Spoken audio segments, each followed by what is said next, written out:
जय माता की मित्रों, आप सभी को डॉक्टर अंजना जोशी का नमस्कार। संपूर्ण जगत ऊर्जामय है, चाहे वो सौर ऊर्जा है, पवन ऊर्जा है, जल ऊर्जा है, आप, हम, यह आकाश सभी ऊर्जा है। यह ऊर्जा स्थान नहीं घेरती, लेकिन फिर भी हर गति में ऊर्जा है। हवा के चलने में भी ऊर्जा है और पानी के गिरने में भी ऊर्जा है। और यहाँ तक हम आप सभी ऊर्जा मात्र ही हैं। हमारे ये शरीर भी एक ऊर्जा रूप में परिवर्तित होने पर स्थान नहीं घेरने वाले हैं। सभी कुछ ऊर्जामय ही है और इतना तो निश्चित ही है कि ऊर्जाएं प्रभावित करती हैं। संपूर्ण जगत में ऊर्जा सकारात्मक अथवा नकारात्मक इन दो रूपों में ही हो सकती है, या यूं कहें कि हम ऊर्जा के इन दो विभाजन को ही स्वीकार करते हैं। सबसे महत्वपूर्ण तथ्य यह है कि इन ऊर्जाओं की सकारात्मकता और नकारात्मकता कैसे मापी जा सकती है।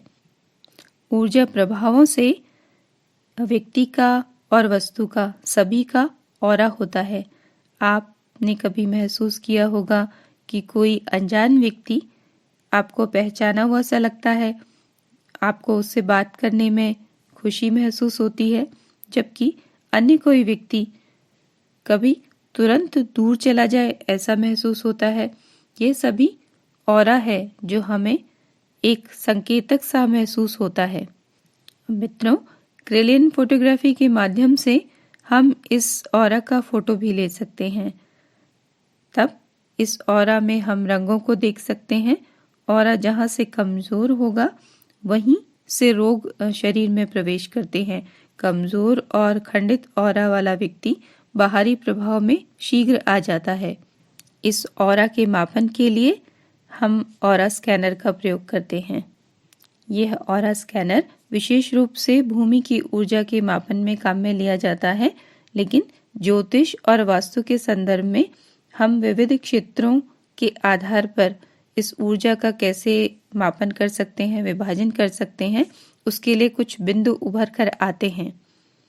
जैसे हम अगर व्यक्ति की ऑरा की बात करते हैं या उस पर प्रभाव की बात करते हैं, तो ग्रहों की ऊर्जा का प्रभाव जो कि प्राकृतिक रूप से होता है, उसके अलावा यंत्रों की ऊर्जा का प्रभाव जो कि कृत्रिम रूप से होगा, रत्नों की ऊर्जा का प्रभाव यह भी कृत्रिम रूप से होगा, वस्त्राभूषण और प्रत्येक वस्तु जो आपके आसपास है अथवा स्थान जिस पर आप उस समय पर हैं और निवास कर रहे हैं, यह सभी आपकी ऑरा को प्रभावित करते हैं।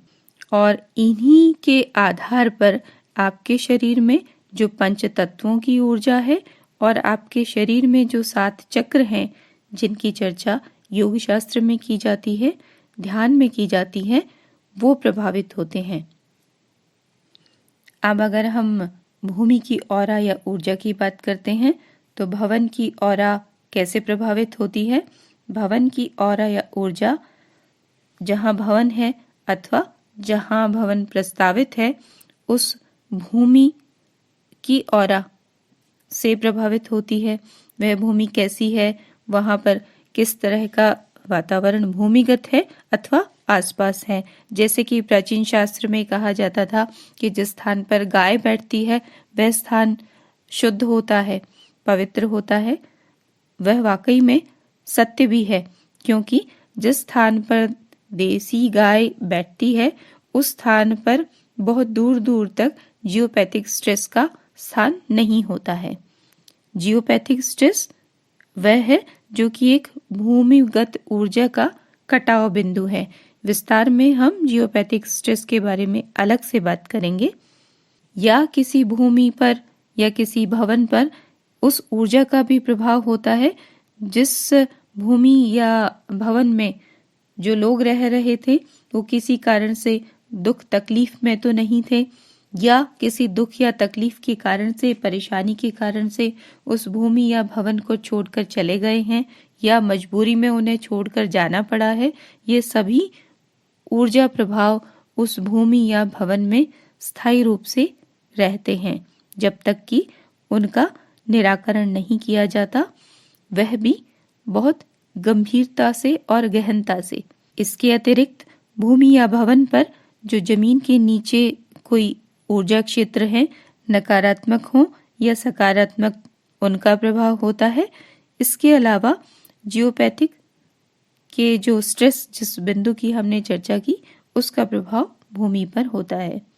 मित्रों, ऑरा भूमि की हो अथवा भवन की, व्यक्ति उन्हें प्रभावित करने वाले तत्व वही होते हैं जो कि परस्पर प्रभाव डालते हैं। व्यक्ति के भीतर जैसे पूरा ब्रह्मांड स्थित है, सभी देवी देवता स्थित हैं, ग्रह और नक्षत्र, पंचतत्व सभी व्यक्ति के भीतर भी स्थित हैं। यत् पिंडे तत् ब्रह्मांडे का सिद्धांत वाकई में इसी रूप में हम देख सकते हैं, क्योंकि जो ऊर्जा क्षेत्र बाहर हमें प्रभावित कर रहे हैं, उन्हें हम आंतरिक हीलिंग द्वारा भीतर से शुद्ध कर सकते हैं और उन्हें अनुकूल बना सकते हैं। इसी प्रकार वास्तु के पद विभाजन में हम भूमि में देवताओं की स्थिति, पंचतत्व के भवन में संतुलन की बात करते हैं। यह भी वही पंचतत्व और ऊर्जा बिंदुओं की चर्चा है। मित्रों, जब कभी भी दशाक्रम व्यक्ति की जन्मपत्रिका में प्रतिकूल होंगे तो भवन की ऊर्जा असंतुलन का प्रभाव व्यक्ति पर दिखाई देगा।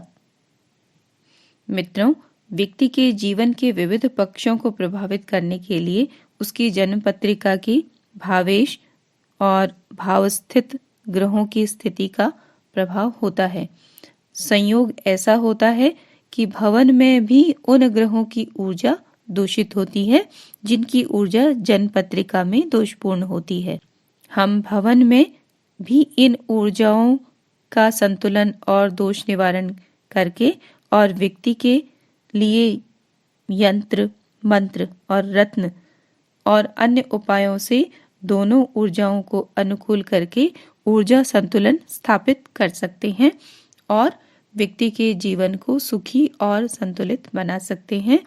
यह एक बहुत महत्वपूर्ण तथ्य है कि जब भी हम ऊर्जाओं पर कार्य करते हैं तो निश्चित रूप से हम संपूर्ण ब्रह्मांड, चाहे वो भीतर का ब्रह्मांड है अथवा बाहरी ब्रह्मांड, दोनों पर काम करते हैं और दोनों में संतुलन स्थापित करके निश्चय ही अच्छी ऊर्जाओं को पैदा कर सकते हैं। मित्रों, आपको हमारा ये वीडियो कैसा लगा, आप हमें बताइएगा। अगर आपको हमारा ये वीडियो अच्छा लगा तो आप इसे शेयर करें और अपने मित्रों के साथ इसकी चर्चा करें और बेल आइकन को दबाएं ताकि भविष्य में कोई नया वीडियो अपलोड किया जाता है तो आपको उसकी जानकारी शीघ्र मिले। धन्यवाद।